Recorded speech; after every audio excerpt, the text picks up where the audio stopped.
Well, Deb Murphy filed this report for Sierra Wave Media.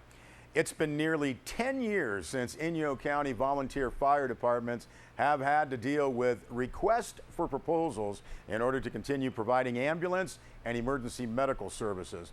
After a marathon wordsmithing session at last Tuesday's Inyo County Board of Supervisors meeting, those same departments are probably very grateful it will be another 10 years before they have to do this again. Now, that request for proposal presented by Inland County's Emergency Medical Agency Administrator Tom Lynch ran over 40 pages, accompanied by a 30-plus page contract. The document was onerous, according to both Leroy Kritz, the Lone Pine Fire Chief, and Steve Davis with Olanch's Fire Department. Now, ICEMA's function is to provide support and manage regulations for Inyo, Mono, and San Bernardino County EMS providers. The relationships between the local providers and the regional administrator has been shaky. Lynch's presentation ended with alternatives. Either go with the RFP process for exclusivity in each department's area or go through a permitting process, provide services on a non-exclusive basis, and run the risk of losing the territory to a for-profit provider. Inyo County Administrator Kevin Caruncio urged the board to stick with the RFP process. Board Chair Matt Kingsley opened the floor to hear Kritz and Davis's concern. Now, Davis said, quote, "I would support an RFP that was less onerous. This is so far outside what we've ever seen," end quote. Now, as an example, Davis cited a clause that required providers to prove they used recycled paper. Kingsley suggested the Inyo board go through each of the providers' concerns and fix them. After 3 hours of discussion and a long talking lunch, the board ended with what they hope is a kinder, gentler RFP. There is much more on this story by Deb Murphy, available on our website, sierrawave.net. Well, one of the great new businesses in the Eastern Sierra is June Lake Brewery, which will be celebrating its one-year anniversary this weekend. Sierra Wave Media's Rob Gill spoke with June Lake Brewery co-owner Sarah Walsh. Our first year of business has been amazing. We have been overwhelmed by the support of the community. We've been heavily involved in the community as well, which is amazing. So it's been well received. We've worked our booties off, and we're ready to party this weekend. We're going to be celebrating our one-year anniversary with super awesome fun. We're going to be opening up the whole blacktop area by the brewery, pouring some amazing beers, releasing a new beer, beer specials all day long, and it's going to be a good time. The Sasquatchito XPA, elusive yet present. The Sasquatchito is a low alcohol IPA, so we did some good hop profile on that, but we're keeping the alcohol probably about 4.5–5%. So it's a good summer beer on these hot days that we've been having right now.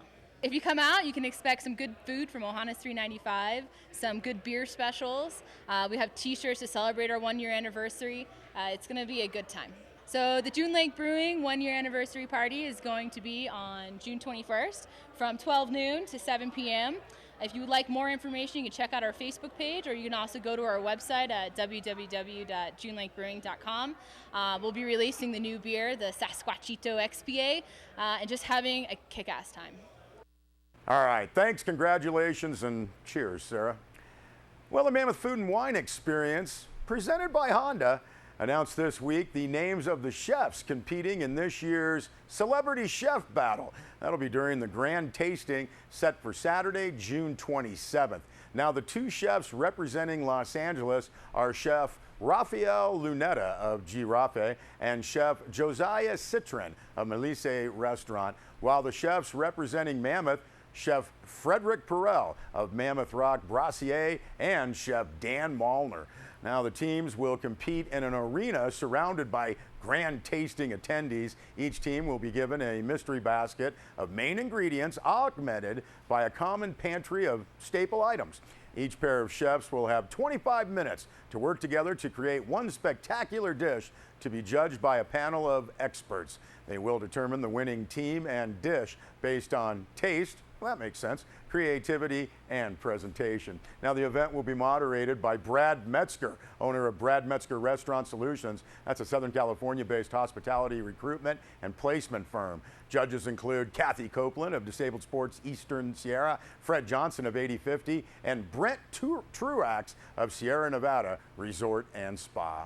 Now, Mammoth Food and Wine Experience's Saturday grand tasting will have nearly 20 wineries pouring tastings of over 100 wines, while local Mammoth Lakes fine dining restaurants and their chefs present a best dish for attendees to enjoy, hoping to win the award for People's Choice, and that can be voted on by all attendees. Now, participating fine dining restaurants include Petra's Bistro and Wine Bar, White Bark, Restaurant Skady, Red Lantern, Mammoth Rock Brassier, the Chart House, and Lakefront.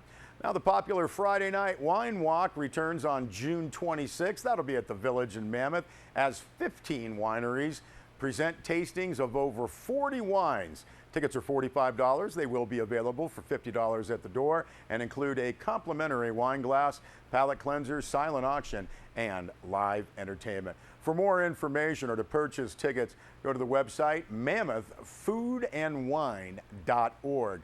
Now, we'll note that the Mammoth Lakes Foundation provides theater programming and does offer free education, books, and tuition to any Mono County resident and or high school graduate who pursues an AA degree.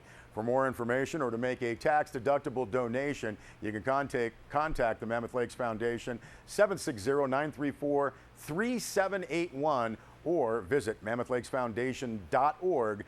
Their nonprofit work is possible, according to the press release, only through your generosity.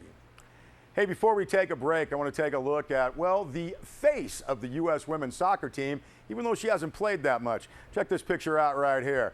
That is Alex Morgan on the left. Again, one of the stars of the U.S. soccer team. Alex has only gotten in 10 minutes in a couple of games thus far.